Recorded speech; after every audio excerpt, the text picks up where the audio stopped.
Thank you. Hi, my name's Adam Zeloof, and this is Thermodynamics for electrical engineers. Before we get into it, yeah, it's the last day of SuperCon. I'm tired, you're all tired. If my voice holds out and you all stay awake, the stock's going to be a massive success, so thank you for listening in advance. All right, so what's the point of this talk? There's going to be a lot of math. It's a really math-heavy subject. Thermodynamics for anyone is a math-heavy subject. It's there to illustrate what's going on. It's not there for you to memorize equations or anything like that. So all these slides are posted online, and there's a link at the end. If you want to go through the math later, you can. Just don't ignore the math, but don't focus too hard on it. The real point of the talk is getting intuition for what's actually going on in a heat transfer system. And the three main points that I kind of wanted to outline here are heat transfer paths, thermal resistance, which is a pretty helpful concept we'll get into in a minute, and conservation of energy. That brings me to my very first and the most important point, and if you want to just leave now because this is the entire talk, energy is conserved. The energy that goes into a system comes out of a system with no exceptions. The energy has to go somewhere. To actually expand on that a little bit though, let's talk about conduction. Conduction's a mode of heat transfer you're probably all very familiar with. You touch something hot and it feels hot. If I have a chunk of aluminum and I apply some heat to one side, the other side's going to warm up eventually. Conduction is where heat is transferred by molecules vibrating next to each other and translating energy between other molecules that way. The simplest case I have drawn out here, it's just a one-dimensional wall. There's one side that's held at a hot temperature and one side held at a cold temperature. And we have one-dimensional conduction through this solid wall. So let's look at how we can actually find the heat transfer through this system. I have some equations up here on the slides. The first one, Q equals Ka dt dx. Yeah, it's a differential equation. It's ugly, but let's look at what it actually means. K is a material property. It's the thermal conductivity, so every material has a value for that. That's just a constant we choose. A is the cross-sectional area of the wall, so we're multiplying that material property by its area. And then dt dx is just the change in temperature versus the change in distance along the wall. Let's ignore that and move over to this other one here where we just don't write it as a differential equation at all, and we just write the change in temperature over that whole length. That's a great equation and it's useful, but we can simplify it a little bit and make it a lot more portable and easy to use. Let's talk about a thermal resistance.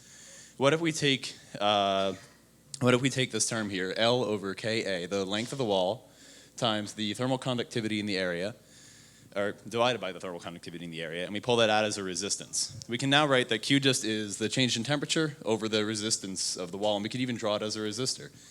You're probably saying, hey, wait, and especially since a lot of you are electrical engineers, you're probably saying, wait, that looks really familiar. And you're right, it's Ohm's law, but instead of current, we have heat transfer. I should actually mention at this point too, I'm writing Q as heat.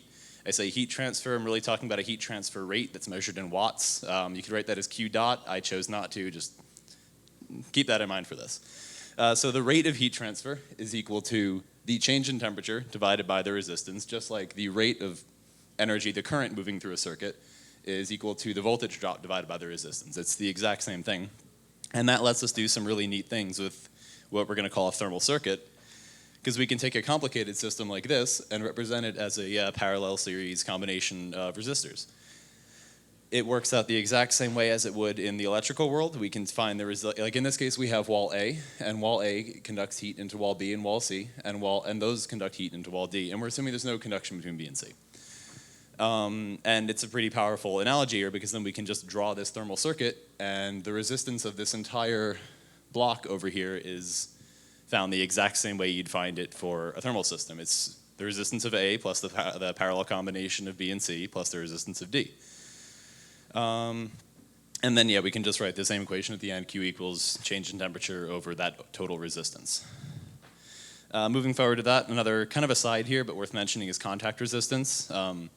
This is something a lot of you probably have experience with. If you've ever put a new heatsink or new processor, done anything with the processor and the heatsink in your computer, you probably had to clean the processor off, clean the heatsink off, and then apply some thermal paste to one or the other before you smush them together. And that's because no surface is actually smooth, right? If you go in that room and put any surface under Adam McComb's microscope, you're going to see that there's a lot of roughness to anything, even if it looks totally smooth to your unaided eye. And that poses a problem for conduction, because remember our equation had area in it. And if we have conduction between two surfaces and that the surface area, like the contact area is actually really small because there's only these like very small patches touching where the jagged surfaces actually contact, the area goes down, the thermal resistance goes up, and the conduction goes down. It's equally bad if we take those air gaps and fill them with dirt or some other like low conductivity substance, some debris that we don't like. But in the heatsink example I just mentioned, we fill it with thermal paste. And that thermal paste has a really low conductivity, and it does a really good job of filling all those gaps. And it just basically makes a better thermal connection. In that system, in every system, energy is conserved. That's not the last time I'm going to have this slide up. It's the most important part of this talk. Just if you take away nothing else, energy is conserved, heat in is heat out.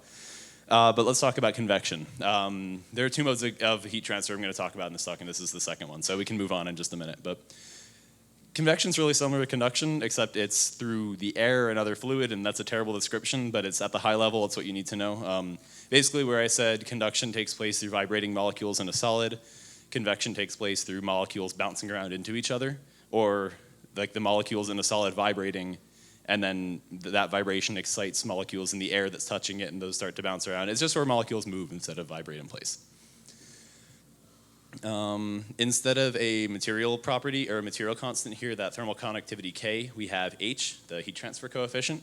It's kind of a similar idea, except instead of just being intrinsic to the material, we can calculate it for different cases. That gets to be a really ugly calculation. It can involve like surface integrals and sorts of things that I don't want to do because I haven't had to do them since college and I don't feel like it. So we can guess, honestly, for a heat transfer coefficient. And I have a nice table here of like nice ballpark values you can pick. But before we get into the table, let's look at the math that actually makes it work. It's kind of similar to our conduction equation from before. Q equals H, that heat transfer coefficient. And I drew a bar over it. That's just like the overall average heat transfer coefficient for the system. That times the surface area times the change in temperature. Now, we can do what we did before, and we can pull out a resistance term. In this case, for convection, the resistance term is 1 over H times the area. But then the equation at the end becomes the exact same thing. Q is delta temperature over resistance. So that lets us add convection to our thermal circuits, and we'll show that in a few minutes, too. I mentioned we can just pick values of H. For air in free convection is where the air is, I almost said not moving. It is moving. The heat transfer through the air causes it to move, but the distinction really comes from like what causes it to move. So if the heat moving through the air is making the air move, that's free convection. It's it's basically stagnant air. It's barely moving. Forced convection would be you throw a fan in there and it starts blowing air over it, or maybe like this thing you're designing is on the outside of a car and the car is driving, the air is moving over it. That's forced convection. You're pulling heat away from it. So we have air in free and air in forced convection, and you can see there's a pretty big jump in the overall heat transfer coefficient there. If you have water in free convection, if you can water cool the system, even like without the water moving, just like stagnant water, the heat transfer coefficient goes up massively by a couple of orders of magnitude. Then, of course, the best solution is just molten metals flowing in tubes. That's a ridiculously high number. Just do that for everything. Submerge everything in molten metals. Before we stop talking about convection, I want to cover fins and extended surfaces. Actually, I'll back up a slide. Remember, in this equation, area was really important. Let's just increase the area. The example I mentioned earlier, heat sink on a computer processor. Excuse me. Heat sink on a computer processor. The reason that heat sink is covered in fins is because that's a really nice way to increase the surface area without increasing the volume too much. So there's way more surfaces for that heat to transfer out of the object. Simplest fin would just be a single rod. That's called an extended surface, and any kind of additional surface area is better than nothing. If you can't fit a whole heat sink in your design, it's better just to have some kind of larger surface area for it to work with. But yeah, that just increases the area term, basically. Energy is conserved. That's the last time this slide's in it, I promise, but I'm going to say it one or two more times. All right, let's actually run a little example here. Because this is a hardware hacking conference, I figured we should do an example of a component heating up on a circuit board. This is a pretty complicated example. There's 3D conduction taking place in the little component in the middle of the board there. There's 3D conduction taking place in the circuit board, and then there's a ton of faces for convection to take place on.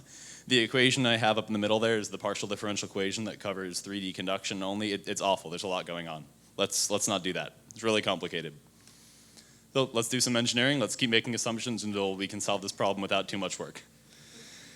I simplified it a lot here. Now we just have the component and this little stack up of the board. A component, 2 solder mask layers on either side of the board, and then the copper, and then the fiberglass or FR4 in the middle. So what's this look like if you want to figure out the heat transfer from the component to the board? So what's this look like? We have the thickness of all these different parts here. We have a lot of surfaces for convection to take place on, but a lot fewer because now it's this little, basically a one-dimensional heat transfer stack. We have heat being generated in the middle of the chip there where I have that little sun icon. And then we also care about the chip surface area and the board surface area. I'm going to make some kind of weird assumptions here, and they're not good assumptions, but they work for this problem. We're going to assume that everything is a perfect lateral insulator, so heat can only travel basically up and down as I've drawn it here. Except the copper. Once heat gets in the copper, it spreads out to the entire board immediately. And I'm okay making that assumption because copper has a really high conductivity. So it's not a great way to represent that, but actually representing that accurately means like numerical simulations, solving in a computer, and we're not doing that. This is quick and dirty calculations. So let's convert what I just had drawn on the board to a thermal circuit. And I'm going to flip back and forth a few times here. There are 3 heat paths that we look at. The first one, from the center of the chip, heat's generated in the center. It conducts through about half the chip, and then it convects out through the top of the chip to the air around it. So if we look at this here, you can see we have the chip temperature all the way on the left here, and then the top path is chip resistance, and then chip air resistance, and it gets out to the air. We can also go from the chip down through half the chip, through the solder mask, just the area right under the chip, and into the copper. Once it hits the copper, like I said, it's everywhere. The heat kind of conducts outwards to the edges. It goes back up through the solder mask and then convects out to the air there. So we can see that with our lower and middle path. The chip goes through half the chip, through the solder mask, and then it kind of goes up through the solder mask again, through more of the solder mask, because now you have the entire board to work with, not just the chip area, and then out to the air, and we're at the air again. Last path this is a pretty straightforward one. We go through the bottom half of the chip, through the solder mask, spread out to all the board through the copper, go through the copper, through the fiberglass, and through the solder mask. You can probably imagine there's not a lot of heat going that way because the fiberglass is a good insulator and there's a lot of it. So that's probably the least amount of heat transferring through that path. But we're going to take it into account anyway because we can. It's not that hard to add. All right, this slide is utterly disgusting. I'm sorry, but it's important to include, especially if you're going to follow along later and try to run the math on your own. And we can really break it down pretty simply. The top equation is just the parallel series combination of all those resistors we drew on the previous slide. I'm not going to read through it, but you can read that on your own. And then on the left we have conduction equations, so all of the conduction resistance terms, and then on the right the convection resistance terms, and they're all basically the same thing, just with different values plugged in. Yeah, there's not too much else to say about this slide. It's just figuring out values for everything. To make up for that awful slide, here's my dog Gunner. Yeah, take a second to appreciate him. All right. Let's actually find the temperature of the system. So again, this is we have heat being generated in the center of a chip, and we want to find how hot the chip gets. So I'm not going to read through all of these parameters I picked on the side here. The top 4 are just like dimensions of the chip and the board. I assumed that we're working with a 1-ounce copper board, so that's where the copper thickness came from. Solder mask and FR4 I just kind of guessed. Picked a chip area and a board area. I think the chip was 1 centimeter square and the board was 10 centimeters square, but I could have been wrong. I might be wrong about that. And then this is kind of interesting. We have, if you look at the thermal conductivities there, the K values. Epoxy is really small, 1.5 watts per meter Kelvin. Solder mask, 0.2 watts per meter Kelvin. Copper is 400 watts per meter Kelvin, and that's why I said we can kind of make that assumption where once it hits the copper, it conducts all the way out to the edges because it's superconductive. Well, not superconductive, it's very conductive. I also picked the value of H as 5 watts per meter square Kelvin. So if you remember from our table a couple slides back up, H equals 5 means we're in free convection. So I imagine this is going to get pretty hot because we're not blowing any air over it. And we're also dumping a massive 1 watts from that into that chip. That's something you could definitely see in a processor, like a high-power LED or any kind of like high-current driver circuit. You could definitely see something like that. I also picked T-infinity a room temperature, ambient temperature of 23 degrees Celsius, which is a pretty average room temperature, but we can change that. So you take everything I wrote here, you add it to that, or you run it all through that resistance equation we calculated on this, that's Gunner, on this slide. And then you could do it by hand. I'm lazy, I did it in MATLAB. The chip center is 113 degrees Celsius. That's pretty hot. I mean, you can check the data sheet, but most chips I've worked with will fail at that point. You could drop it in water and start boiling the water.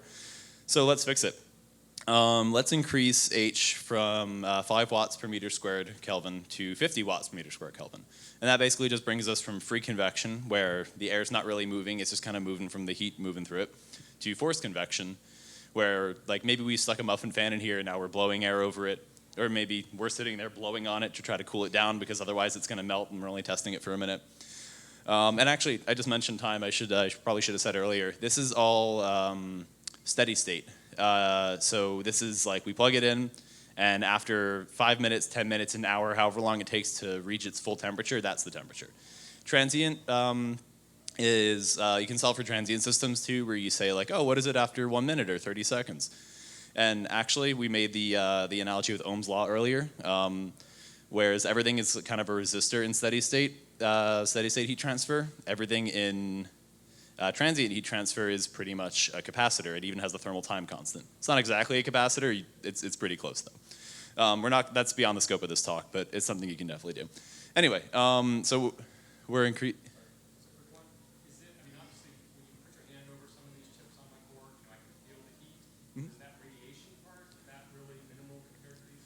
So when you put your hand over a chip on a board, you can feel heat coming off of it. There is some radiation there. We're working at temperatures that are low enough that you don't have a whole lot of radiation. It's probably convection, because especially if you put a fan over that and it blows, the air starts moving, you're not going to feel it as much. But there definitely is some radiation.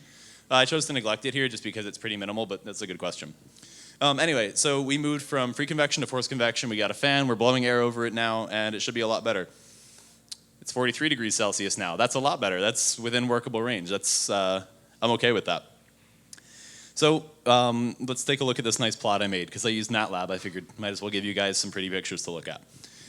Over here on the left we have temperature, and on the bottom we have that heat transfer coefficient. So everything from 10 down on the heat transfer coefficient is free convection, and everything from, like, I don't know, 10, I guess it's like 10-ish up is forced convection. And we can see that adding a little bit of air blowing over the chip right away, moving just from free to forced convection, makes a massive difference in the temperature. All those temperature curves drop off. And what are those temperature curves? Those are the temperature of the chip with different ambient temperatures. So say the board we're working on has to be inside a tiny enclosure. And there's no way we can possibly blow air over it because it's inside a chunk of plastic, inside the robot, whatever we're doing. We can't get to it. How else can we fix this? We can lower the ambient temperature. So the bottom curve there, the blue one, is for an ambient temperature of 0 C. For our chip in the beginning, if we had put it in a freezer, it's at 0 C ambient temperature now, it would only be 90 degrees at the center of the chip, and that's a lot better than 113. So there are other things we can do aside from just blowing air over it. Obviously, changing the ambient temperature is a little bit harder because we have to put it in a different environment or have another cooling system, but there are other things we can do to work with it. All right, this is all well and good. These are some nice kind of round numbers we picked by making a lot of assumptions. What if we actually care about the numbers? Like, what if we really need to know the temperature of the center of that chip? Or let's forget that example now. These are both simulations I've written for heat transfer through aluminum plates. So what if we're doing something with heat transfer when you really care about the numbers? And these are both two-dimensional examples, so we're not going to do that by hand. So I kind of gave it away. The answer is simulations.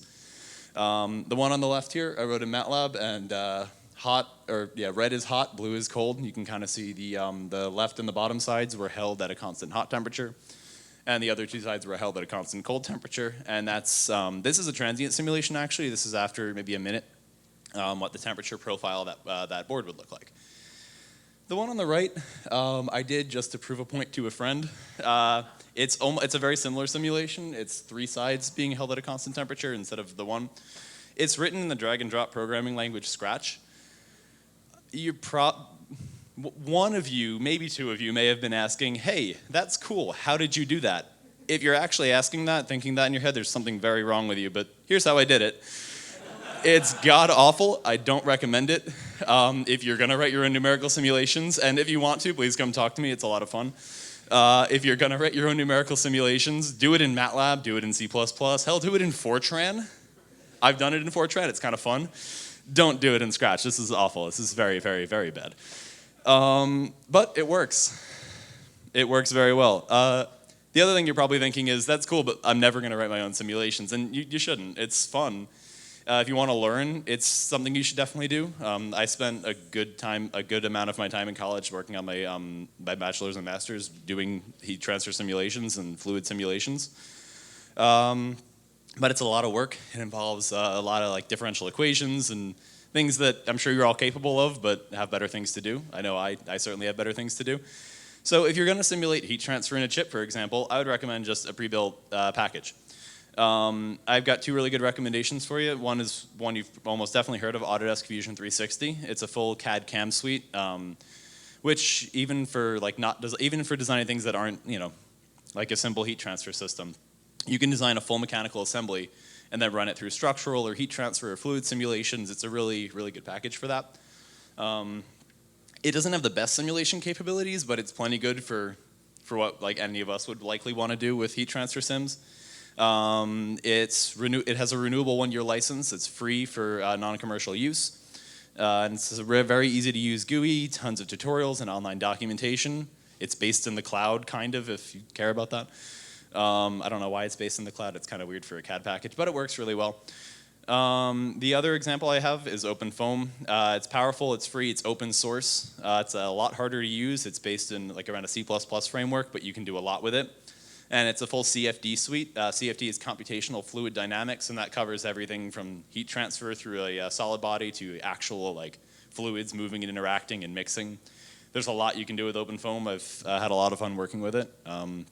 Definitely a little harder to get started, but once you get into it, it's really cool. And you can also take raw data out of it, so just an array of numbers that represent the heat in your system or the temperature in your system, and post-process it through whatever you want, because you just get raw data, which is kind of cool if that's something you'd like.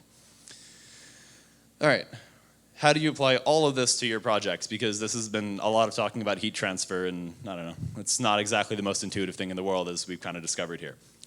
The first couple things we can do are improve surface conduction, or conduction between two objects. So smooth interfaces, clean interfaces, add thermal grease, increase surface area. That all affects the area term in the conduction equation there. And I should say, I probably should have mentioned earlier, add thermal grease is good if you have a component with a large heatsink pad on it. Rather than adding thermal grease between it and the board, I would just put a large heatsink pad on the board and then solder it. If you don't really care about having to remove it, because the solder is going to be an even better joint than the heatsink, or than the thermal grease. But if you don't want to solder it, you could just put a bit of grease in there and it would work really well too. Oh, and yeah, I mentioned increased surface area. Yeah, if you just can make the surface area larger, if you can have two components touching in more spots or in just a larger area overall, that's going to make a massive difference. Pick a different material. I mean, you can't really make your chips out of a different material. Well, I mean, unless you want to start making your own chips. But you certainly, for other systems, if you're not doing something on a circuit board, if you can make something out of copper instead of steel, copper has way better at conducting heat, as we learned. So that'll affect the K term, and you increase those, you increase heat transfer. You can also shorten the conduction paths, reduce that length term. If the heat has to travel less of it, doesn't have to travel quite as far, you're gonna conduct more heat through that system faster. And you can also throw your design in a fridge, decrease ambient temperature. If there's less of a difference between the temperature, then it's a lot easier to work with. We can also improve convection, as I mentioned. So add moving air, increase that heat transfer coefficient, H. Similar to conduction, we can increase surface area, so add fins, add a heat sink. That's a fantastic way. And actually, if you can have moving air and have increased surface area, so like a heat sink with a fan on it, which is a common thing you've probably all seen, that's a very efficient way to increase convection, because now you have air blowing over all this extra surface area, and you really just pull all that heat away really quickly. One more thing we can do for convection is kind of the same as conduction, decrease the ambient temperature. If you put it in a colder room, it just becomes easier to bring the temperature of the chip or the system or whatever down to a colder temperature. All right, so these slides are posted online. Again, I'm Adam. There's my email address. There's my website. There's my Twitter handle. If you want to check out these slides and download them and try to do some of these examples on your own, you can. Before I finish, I want to try something because you might have thought too, wow, he wrote a heat transfer simulation in MATLAB. He wrote it in Scratch. You can do it in pretty much anything else. What if I don't have access to a computer right now and I'm in the field, but I really want to simulate heat transfer for some reason? Well, let's see if it works.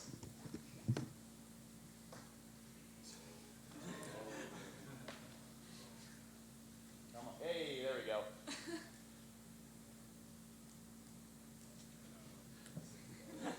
So right now it's simulating a system. It's going to render it when it's done, but it has to go through a number of iterations to actually find the values first. Okay. So same example I showed in MATLAB, it's heat transfer through a plate with two sides held at constant temperature. All right, well, while this loads, thank you. Again, my name's Adam Zeloof, and it's been an absolute